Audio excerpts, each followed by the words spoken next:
তিনি অসামান্য মেধাসম্পন্ন একজন কবি ও নাট্যকার। বাংলা সাহিত্যের যেখানেই হাত দিয়েছেন সেখানেই সোনা ফলিয়েছেন তিনি।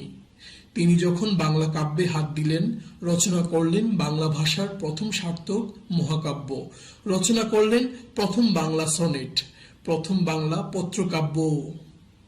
যখন নাটকে হাত দিলেন তখন রচনা করলেন প্রথম সার্থক নাটক, প্রথম সার্থক ট্র্যাজেডি নাটক, প্রথম সার্থক কমেডি নাটক। তিনি প্রথম বাংলায় প্রহসন রচনা করেছেন। জি, তিনি বাংলা সাহিত্যের প্রথম বিদ্রোহী কবি, বাংলা কাব্যের আধুনিকতার প্রবর্তক মহাকবি মাইকেল মধুসূদন দত্ত। বাংলা ভাষার প্রথম সার্থক মহাকাব্য মেঘনাদ বধ কাব্য।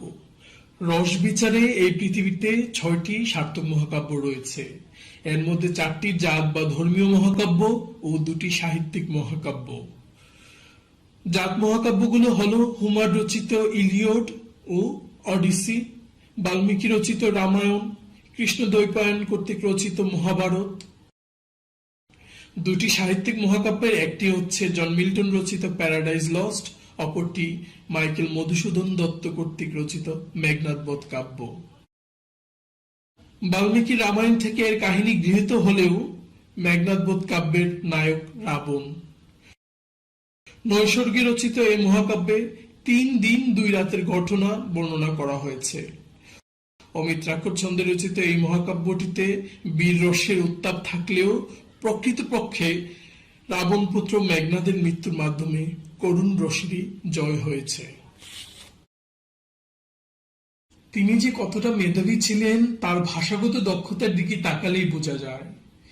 তিনি বাংলা, ইংরেজি সহ গ্রিক, ল্যাটিন, সংস্কৃত, হিব্রু, পার্সি, জার্মান, ইতালিয়ান, তামিল ও তেলুগু ভাষায় পারদর্শী ছিলেন।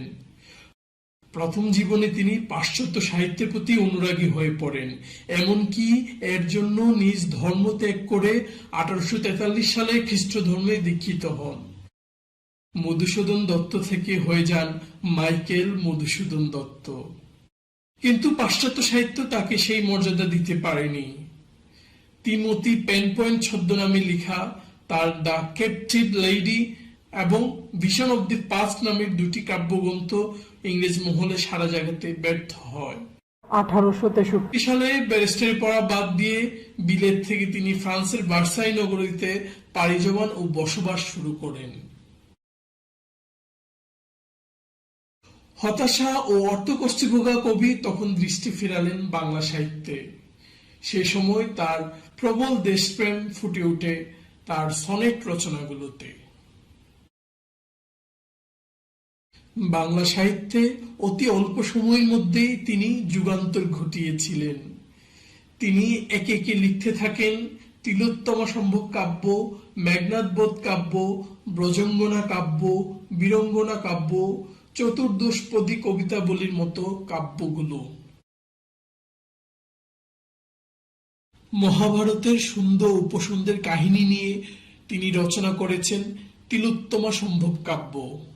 এটি বাংলা সাহিত্যের প্রথম অমিত্রাক্ষর ছন্দে রচিত কাব্যগ্রন্থ। তিনি ব্রজাঙ্গনা কাব্যগ্রন্থটি মিত্রাক্ষর ছন্দে রচনা করেছেন। বাংলা সাহিত্যের প্রথম পত্রকাব্য হল মধুসূদন কর্তৃক রচিত বীরঙ্গনা কাব্য। এতে মোট পত্র রয়েছে 11টি। চতুর্দশপদী কবিতাবলী হচ্ছে মাইকেল মধুসূদন দত্তের সনেট সংকলন। এতে মোট 102টি সনেট রয়েছে, যেখানে তার প্রবল দেশপ্রেমের প্রকাশ ঘটেছে। বাংলা নাটকে অসামান্য অবদান রেখে গেছেন তিনি। বাংলা সাহিত্যের প্রথম সার্থক নাটক শর্মিষ্ঠা রচনা করেছেন প্রথম ঐতিহাসিক ও ট্র্যাজেডি নাটক কৃষ্ণকুমারী। বাংলা সাহিত্যের প্রথম সার্থক কমেডি নাটক পদ্মাবতী রচনা করেছেন তিনি। তার সর্বশেষ রচিত ট্র্যাজেডি নাটক হল মায়াকানন। বাংলা সাহিত্যে প্রথম প্রহসন রচনার কৃতিত্ব তার। ইয়ং বেঙ্গলকে ব্যঙ্গ করে একই কি বলে সভ্যতা রচনা করেছেন তিনি।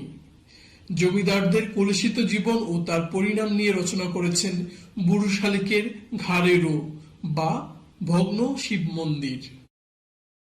তিনি বাংলা সাহিত্যে প্রথমবারের মতো অমিত্রাক্ষর ছন্দের প্রয়োগ ঘটান।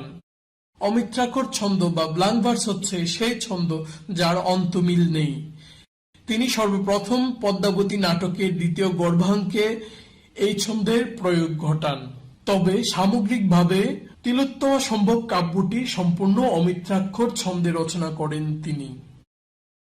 মাইকেল মধুসূদন দত্তকে আমরা বলতে পারি প্রথম আধুনিক কবি, প্রথম আধুনিক নাট্যকার, অমিত্রাক্ষর ছন্দের প্রবর্তক, প্রথম বাংলা সনেট রচয়িতা, প্রথম বাংলা সার্থক মহাকাব্য রচয়িতা। খুব অল্প সময়েই তিনি বাংলা সাহিত্যকে সমৃদ্ধ করে গেছেন। যদি অসামান্য মেধাবী এই কবি আরো আগে বাংলা সাহিত্যে মনোনিবেশ করতেন, হয়তো আমরা আরো কিছু পেতাম তার কাছ থেকে। ভিডিওটি ভালো লেগে থাকলে আর্টলেস এক্সপ্রেসকে সাবস্ক্রাইব করুন, লাইক করুন, বন্ধুদের সাথে শেয়ার করুন। পরবর্তী ভিডিও আসা না পর্যন্ত আমাদের সাথেই থাকুন। টাটা, আল্লাহ হাফেজ।